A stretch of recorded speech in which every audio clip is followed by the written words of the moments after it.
Hey ladies, I want to talk about turning a hoe into a husband. Yes, this is something I see a lot of women in the United States and Canada and the Western world trying to do. And it's in my opinion that this is a fantasy, it is a delusion, it is something that can be done, but it's very difficult and you have to go through a lot. And I personally don't think it's worth it in most situations. I want to talk more about this. When a man is accustomed to sleeping around, he's been sleeping around for a long time. Even if he's been sleeping around for a little while, he's been part of this hookup culture. He's been with a lot of women. He's had multiple girlfriends, multiple flings, multiple sexual experiences with different people. For him to decide he's going to get married one day, for the most part, I think most men, when they find someone they want to marry, they go into it initially with very good intentions. They think to themselves, I found the person I'm going to marry, and I'm going to cut out all that other stuff. And they try their best to be good and not cheat. This rarely ever works. They have the intention of this, but they can't change what is already broken. These men that have slept around a lot and have also looked at a lot of pornography, have been to strip clubs, have done all these things, have probably been with sex workers, which they will never tell you about, but most men have. They've had girlfriends, they've had one-night stands, they've done all these things.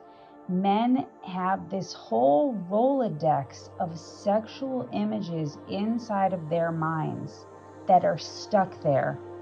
They have all these memories and images in their minds of all the women they've been with and all the women they have lusted after, all the pictures they have looked at, all the videos online they have looked at.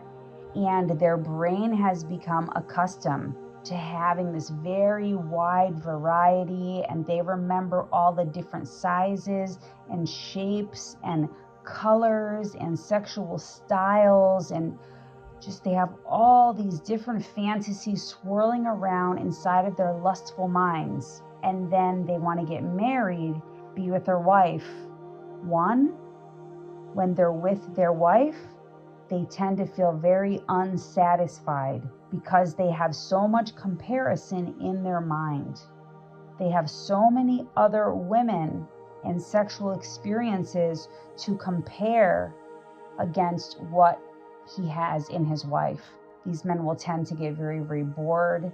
They will tend to start looking at things online after a very short period of time. It really just takes a couple of arguments where, maybe you put him down, or he feels like you put him down. He feels emasculated. He feels disrespected. And what he's going to want to do is uplift himself. He's going to want to think about something that made him feel good at one point. His brain is going to go back to all of the images of all the other women he's been with or that he's been looking at online. This is going to be his go-to method of self-care to make himself feel better. If you were to marry a man that's had very few sexual partners, has not been looking at pictures and videos online, he's not going to have that same tendency. You will be the person he's making all of those memories with. You will be the person that floods his mind. You will be the person that when he needs to feel better, you will be the Rolodex of images in his mind because all his sexual experiences are with you. I know a lot of people who are listening right now say, oh, it's the same thing for women. It's the same thing. I'm going to tell you why it's not the same thing for women.